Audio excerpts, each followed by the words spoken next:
This program, while curated to help you improve your health, contains general advice and should not replace the individual advice of your medical practitioner. In life, it's normal to have ups and downs. But what do we do when we get stuck? I've always been fascinated by the healing journey.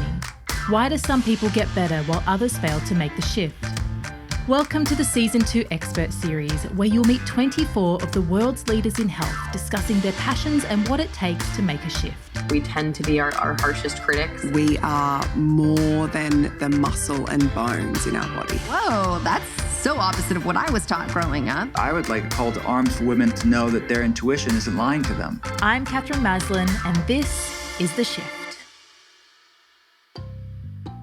Thank you so much for joining me for this final episode of the Shift Season 2 Expert Series.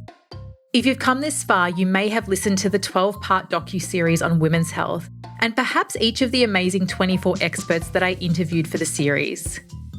In this episode, I'm going to fly solo for the very first time on The Shift. If you haven't listened to the docu-series yet, I'd encourage you to go back after this episode and check it out. In this episode, I'm going to share with you my expertise on what it takes to heal. But first, let me share a little with you about who I am and why it is my life's work to help people heal. I'm a clinical naturopath, nutritionist, author, and the founder of Shift Clinics.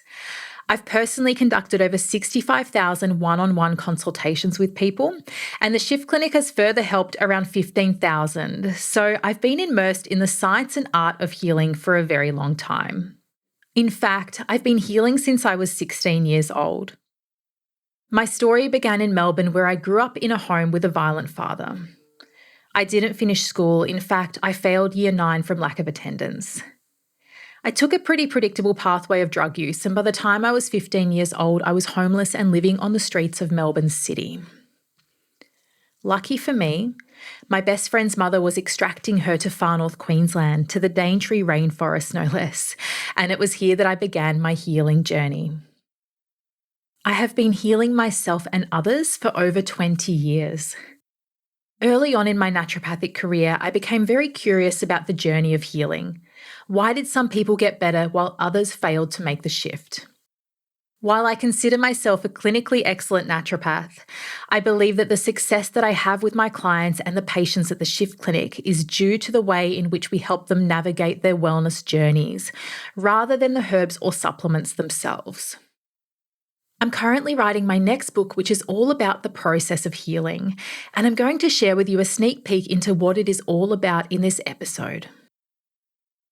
The first thing that we really need to understand in the process of healing is the landscape of our entire health. What are all the parts that make you you that have led you to feel exactly as you're feeling today? I really believe that this is where modern medicine has failed because everything is looked at in silos. A really good example of this was a patient of mine, Bernadette, and she was featured on Season 1 of The Shift actually as one of our patients. And I remember when Bernadette first came in, she had eczema, she had Hashimoto's thyroiditis, she had, some joint pain and rheumatology stuff. And I think she had 4 different specialists at the time. So she had a dermatologist to look at the skin stuff. She had an endocrinologist to look at the Hashimoto's. She had a gynecologist because she had some gynecological stuff going on. And none of them talked to each other.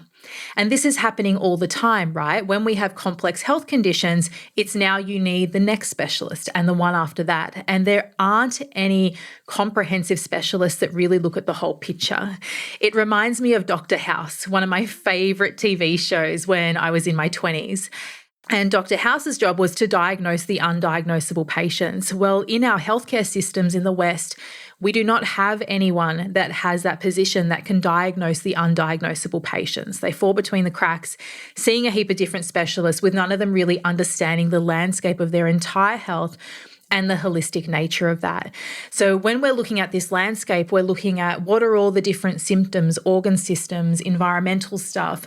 But I'm also thinking about throughout the timeline of your life, have there been any instances of things that perhaps happened that haven't completely healed? Now, this could be physiological instances like having to have a lot of antibiotics as a young kid. Okay, so by doing that, you're going to be damaging the gut microbiome, and potentially irreversibly, now that you're an adult, you have allergies and eczema and autoimmune disease and all of these other consequences of having a damaged gut microbiome. It may be trauma, particularly throughout our childhood and teenage years. So I'm always talking to patients about, okay, well, what was going on at that time?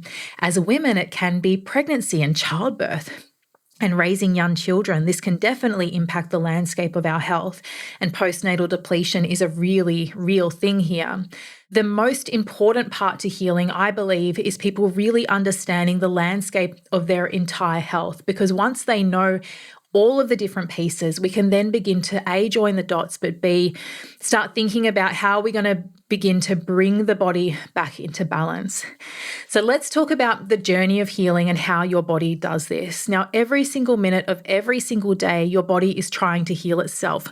If we want to get technical, it's called homeostasis. The body's always trying to come back into homeostasis and into this state that requires balance. Now, to heal, your body needs the right environment. And by environment, what I mean is, what are the nutritional requirements? Are you eating the right foods in order to be able to heal? How is your sleep? What are your relationships like? What environmental toxins are you being exposed to? So the environment for healing is really going to impact your ability to be able to move through this or not. Because it could be that, you're eating really well and that side of things is really good, but you're in a really crappy relationship and you don't feel safe and you feel stressed all the time. And that can be a really big roadblock to healing. Enough that I've actually had a patient where everything was great, inverted comments on the surface. We'd done the gut health work. She was kind of sleeping okay. Everything checked out. And it wasn't until she left a toxic relationship, one that she was trying to hold on to, that, even within a 2 to 3 weeks of doing that, suddenly her spark returned, her energy came back. And she's like, I just couldn't believe how much impact that had on me. So sometimes it's not about eating a specific food. It can be the other things around us. So we really need to consider the environment that we're healing in when we're on this journey. Now, like any journey that's significant, the healing journey is often not simple and often has challenges in the way. And the way that I explain it at the Shift Clinic is that when we're trying to get from A to B, sometimes we may think that the journey is linear. Every day incrementally, I'm going to get a little bit better until I'm great and awesome. And unfortunately, for every human, that isn't how it works. The journey is not linear. There will be bumps and roadblocks and things that come up. And what I've learned over the years and working with thousands and thousands of people is this is a normal part of the process. As a naturopath, we had this thing called a healing crisis. So when I was studying naturopathy 15 years ago, we were taught that for some patients, when they start getting better, they'll enter this healing crisis where things get bad for a while. And it's really interesting because right now, I would consider that more of a mismanagement for that to be happening to patients all the time. But definitely there's this journey and rhythm where when people enter the healing journey and they finally allow themselves to heal, sometimes things can come up. And what we would expect is as one thing heals, often other stuff comes up, and it can be that now the body has the space in order to move through whatever it needs to move through next. So roadblocks are something that are normal. We talk about this a lot at the Shift Clinic. And if you can imagine, if you know that you're going to encounter some roadblocks on your healing journey, what it means is when you get there, you're not going to be sideswiped. And when we're expecting this linear approach to healing and we get knocked back, so we do our 2 steps forward, 1 step back, we think we're failing. And usually what we do is we give up. So we either give up or we think it's not working anymore. And in fact, maybe you just needed to persist. Maybe you needed to bring in something new. Maybe we needed more information, testing, etc. So one of the biggest things that we do at the Shift Clinic is to identify roadblocks and help you move through them so that you keep progressing. And this is all about looking at your health with the end in mind. How do we help you to navigate the journey the best that you can so that you can arrive where you want to be? And roadblocks happen to all of us. Even myself as a naturopath, I think a lot of the times think, that I'm just uber healthy all the time and there's stuff going on. But roadblocks can be caused by so many different things. It can be caused by a breakup, something at work that's really stressful. And the most common cause of roadblocks is you getting in your own way. So I want to talk a little bit about self-sabotage now. Why do we get in our own way of healing? I really believe that most people on a basic sense know what they should be doing to be healthy, right? Most people know that eating fast food, having heaps of sugar, drinking alcohol isn't serving their health, right? They know that. They know what they need to do. Most people know I need to be working out, eating vegetables. The reason that we don't is sometimes simple, but is often complicated. And it can be something that we've been doing for our entire lives. So on a really basic level, when someone begins to self-sabotage and they're a patient at the Shift Clinic, my general approach is to refer them to the emotional wellness team to see what is driving that.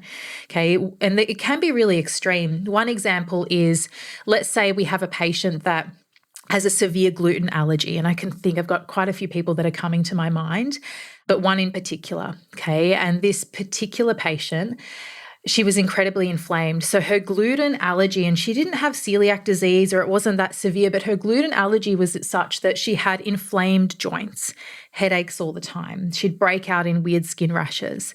And when she didn't eat gluten, she would do well. However, she just could not stop. So at that level, I would call it a deliberate self-harm, okay? The same as if you were cutting yourself on the arm. When you're eating foods that are damaging your body and they're causing you distress and pain, it is a deliberate form of self-harm. And the question then is why? Why does this happen and what lies underneath those behaviors, right? And generally behaviors are driven by beliefs and values. And, is there a part of you that doesn't believe that you deserve to be well? Is there a part of you that doesn't believe you're good enough to be well? One of the curly questions that I ask my patients at their initial appointments at the Shift Clinic is, what is the worst thing about you getting better? And you sit there and you see their faces and they're just like, what is the worst thing about me getting better? And often people are like, nothing, I'm ready to go, right? And you can see, but sometimes they'll hesitate. And sometimes they'll be like, yeah, well, if I'm better, then I'm going to have to go back to work and look for a job. And what if I can't do that? And, I've got this person looking after me. And what are the things that are serving you and keeping you where you are right now? So this is a really big conversation, self-sabotage, and I could write an entire book on it, but I will talk about it in a lot of detail in my new book that's coming out, because it's the biggest thing that's going to get in your own way is yourself, okay? So it's not just about taking supplements or doing exercise. It's about you getting out of your own way and really committing to this healing journey, really committing to it for yourself. One of the big reasons that we sabotage and get roadblocks is we may have some unresolved trauma or some unprocessed emotions that we haven't really dealt with along the journey. Now, in writing my book, which is around the process of healing, I feel like I have a very unique position, given that for myself, I've overcome heroin addiction, homelessness, domestic violence. I've had a fair amount of proper trauma that I've had to deal with and reconcile, that it hasn't taken weeks or months, it's taken decades to really get to the core of it. And I'm still healing. There's still stuff that will come up around that. So having that background for me, I always knew that this was a really important part of healing. And when I first opened my business, what I really wanted to do was bring that emotional wellness support side by side with the naturopathic care as a core treatment together. And with our memberships at the Shift Clinic, most of our members will enter a membership that includes naturopathic care and emotional wellness, whether that's hypnotherapy, kinesiology, even more woo-woo stuff like energy healing. We have a lot of these different modalities available because we know that it helps people to shift this stuff. The thing with trauma is it doesn't have to be huge. It doesn't have to be a story like mine, although a lot of people do kind of have these similar stories. But I feel like throughout our childhood, in some way, we are traumatized. I have a theory about our parents, and my theory is that it's their job to mess us up in some way.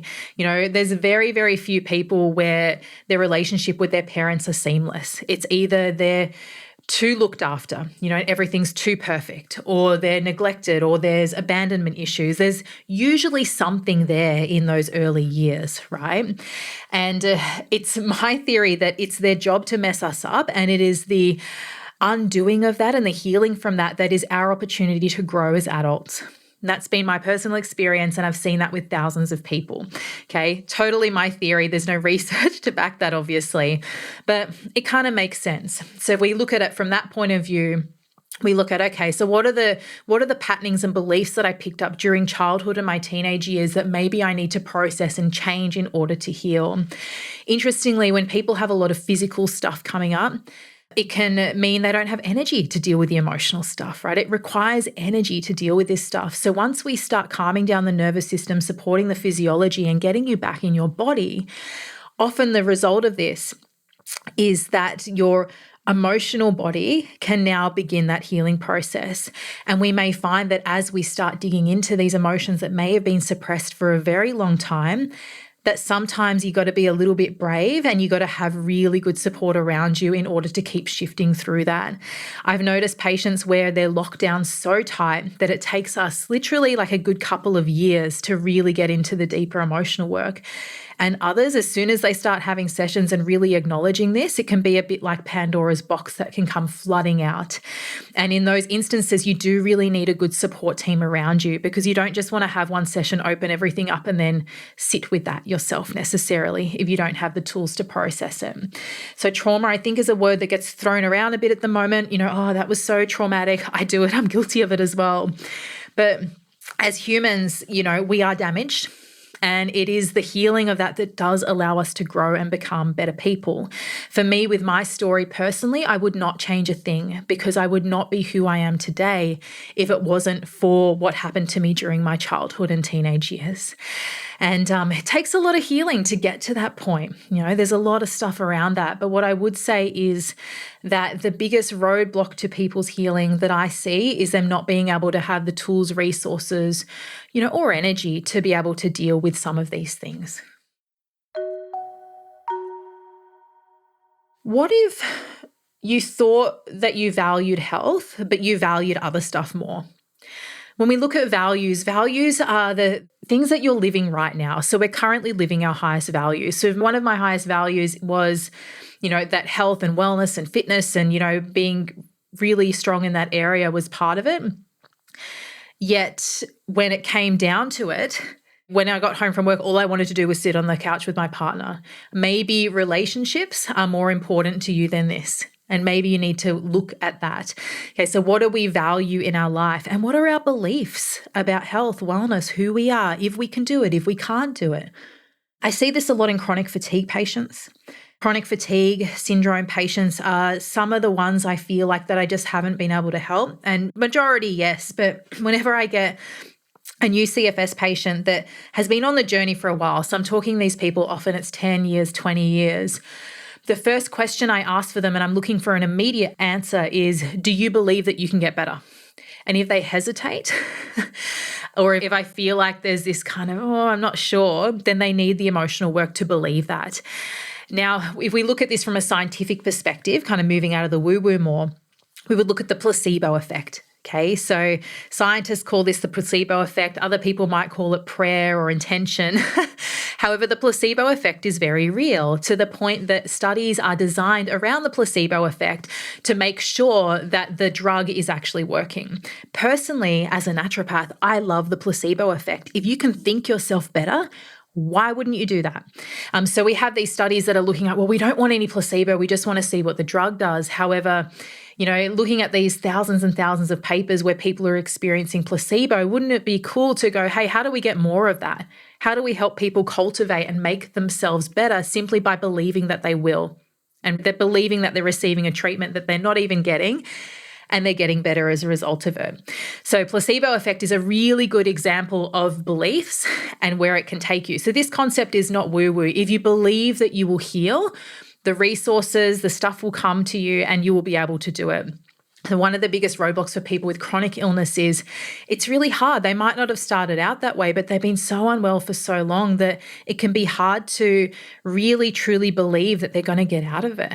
One of the biggest stresses I find for all patients with chronic illness is the uncertainty of what's going to happen. And this is why for us, one of our things at Shift is, and one of our really core things that we want people to have while they're going through this journey is to know at all times, where am I? Where am I heading? Why am I doing what I'm doing? And where do I go from here? And this confusion, this unrest, and it comes also from seeing a bunch of doctors, not getting any answers and going, oh my God, am I ever going to get better? What I would say is if you believe you will, you will. Okay. And the healings that I've seen in people have been absolutely miraculous. I've had patients with Lyme disease that could barely get out of bed, headaches all the time, body shakes, really high anxiety, guts not working properly. And over the months and sometimes years, they have healed and gone on to recover and become athletes and have families and have kids and have energy. And these things happen every day. Yeah. And you could call them miracles. You could just say that your body actually is really freaking amazing and good at healing if it has the right environment and if you get things right.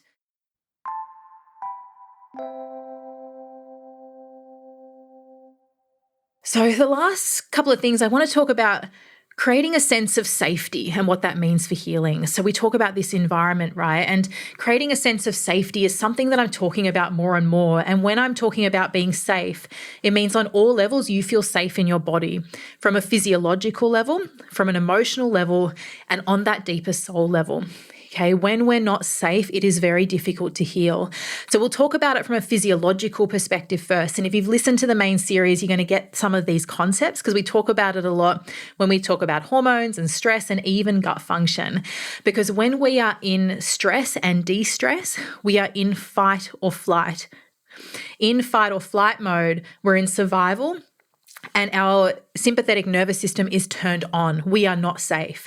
The purpose of fight or flight is to be like, you are not safe and you need to fight or run right now, okay? Now, we don't have these major, well, we do, okay? But as humans, we have these major physiological stresses and crises, yes. But most of us really are just in a low-grade fight or flight where your body internally is saying, I am not safe. And the way that that shows up is by activation of the parasympathetic nervous system. It's adrenal activation where cortisol levels can be high and then eventually low and depleted. And it can show up as inflammation in the body over time too, because these hormones will drive things like insulin resistance, inflammation. And if there is inflammation in the body is like, I am not safe. Okay, if there's pain in the body is saying, I am not safe. If there is anxiety, that's your body saying, I am not safe. And how many of us experience anxiety at least some of the time?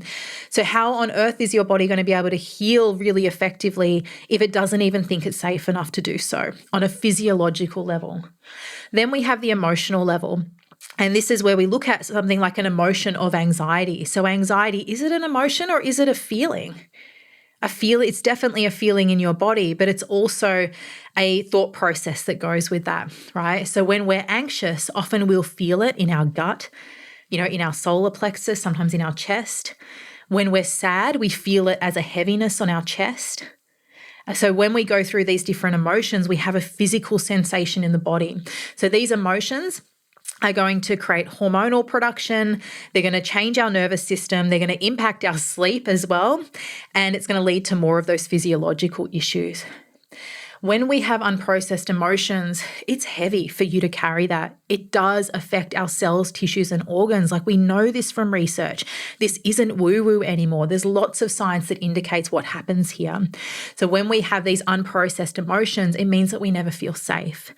We had this patient recently at the Shift clinic And her history was fairly horrific. She grew up, with a mother that was really neglectful, a stepdad that was really abusive, to the point where they wouldn't even pay for her school stuff. So she had to get a job at 15 and pay for her own school things so she could actually buy uniforms and go to school. She was never safe.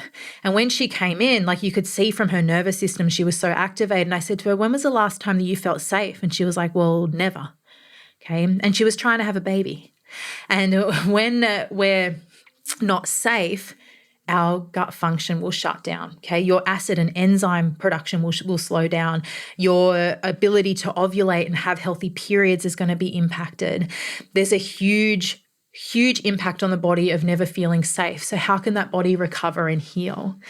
So I'm pleased to say that with some herbal nutritional support and some emotional wellness sessions, she now has that sense of safety, and she's now beginning to be brave enough to look at some of that past trauma, right? So we're unpacking that for her right now. So see how we're looking at the landscape. So for this patient, we're looking at, okay, how do we improve her gut? Because she was nauseous all the time. Everything was stirred up. How do we calm that down? Give her some good nutrition. Get her in for some emotional wellness to deal with the trauma. How do we create a sense of safety for her so that she can heal? So we want to feel safe in our body in order to have that healing process, okay? There's a timing and a gestation of healing. You have to be ready. You really have to be ready to do it. And I've seen this a lot. I haven't sacked many patients, maybe 3 in my entire career out of 10,000 or something. When I have, it's where they're just not ready. So they're coming in over and over, they're spending the money, but they're not taking their supplements. They're not changing their diet. They're not showing up. And, there was one patient recently, maybe a year ago, and for her, it was just this journey of frustration on my part because I knew she could be well, but for her, she was also frustrated. And I was like, listen, I don't think you're ready and that we can help you because you're not able to actually do the things that are required to heal right now. So my suggestion was, why don't you go and do a course of kinesiology or do some acupuncture or something where it's going to make the shift in different ways. Naturopathic medicine, I believe, is one of the most valuable modalities for healing because it does look at the landscape of the entire health and it's very comprehensive and specific for what that patient needs. However, to be a naturopathic patient, you've got to show up. It's easier to go and get acupuncture for an hour and sit on a bed than it is to come in, be raw, be vulnerable, and then actively make changes in your diet, in your lifestyle, take supplements. It's a lot of hard work. So I don't blame patients sometimes for not being ready for that. So there's a timing and a gestation of healing, and sometimes we're not ready. The other part that I would say to that is that they don't call you a patient for nothing, and you have to be patient. Going back to that particular patient where she never felt safe, once she started getting into some of this emotional stuff, she was great, she was kicking goals doing it, but there was some life stuff that was going on, and the process to her was really slow. And to us as outsiders looking in, we actually thought she was tracking along quite well, but she just wanted to be done with her healing. She's like, I'm done. I just want it done. I want to get over it. Well, when you've had, 28 years of trauma and not feeling safe, it's not going to happen overnight. So there is this rule in naturopathy that we get taught at university, and I feel like it does ring quite true. And we always got taught that for every year a person had a condition, you could expect that they would need 1 month of healing. So if someone's had gut stuff going on for 10 years, 10 months. And I think it's fairly accurate.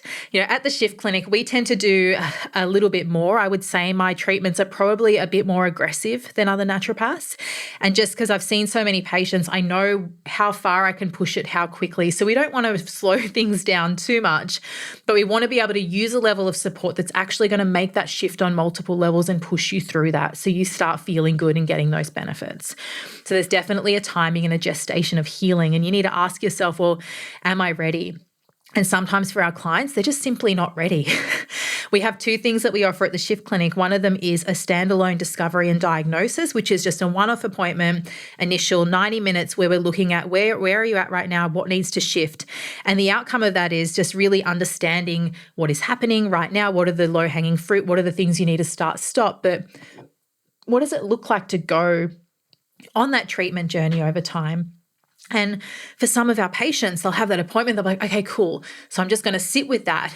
And they don't go into full membership yet because they're not ready, which is totally okay.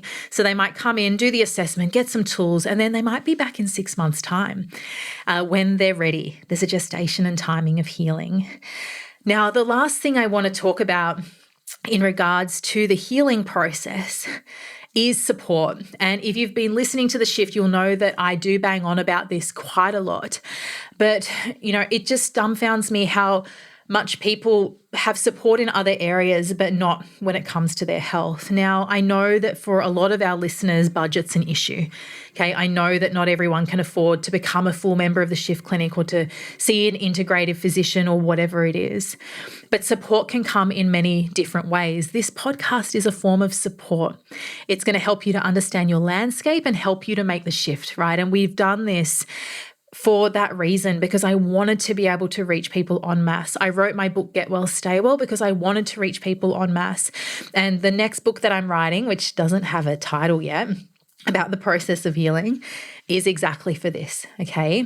It might be support groups and really understanding other people and what they're going through. It might be online courses. There's so many really low-cost online courses right now that can give you some information, support, even group Q&As. We've got a few of them at the Shift, but there's thousands of them out there, in your niche to find out how that's going to help you to shift.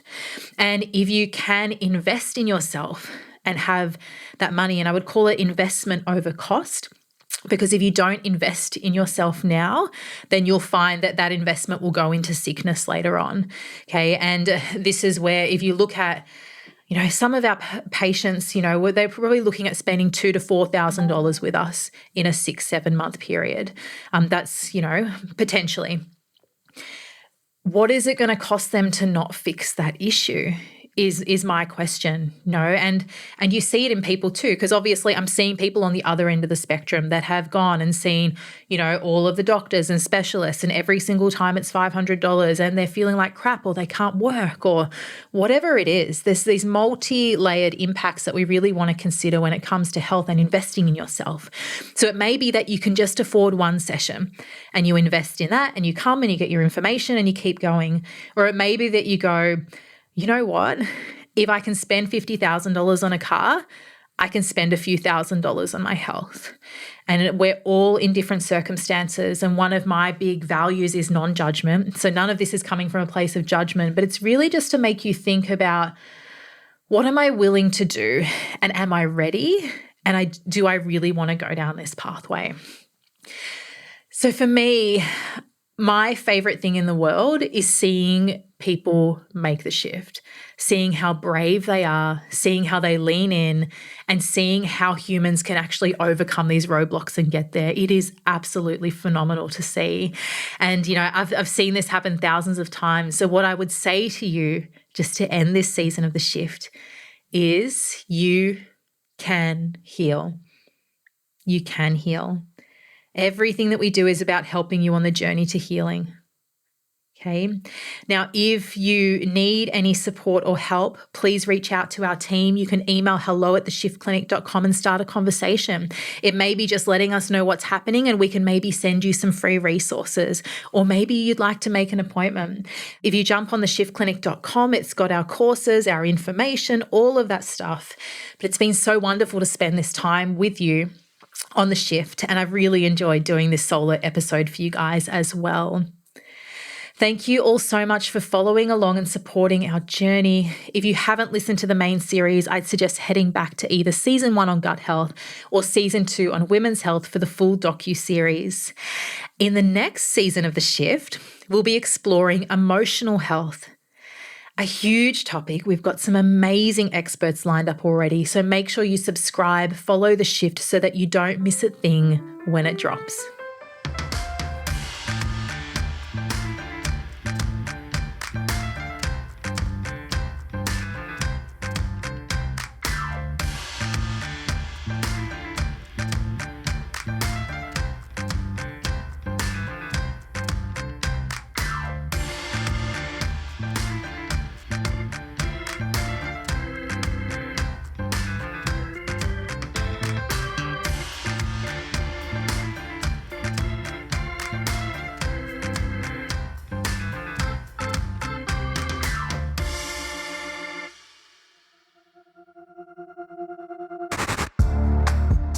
This series is a production of the Shift Clinic, hosted by Katherine Maslen. Music and sound design by Shade Furlong. Thank you to all of our experts. For more details on them, go to theshiftclinic.com.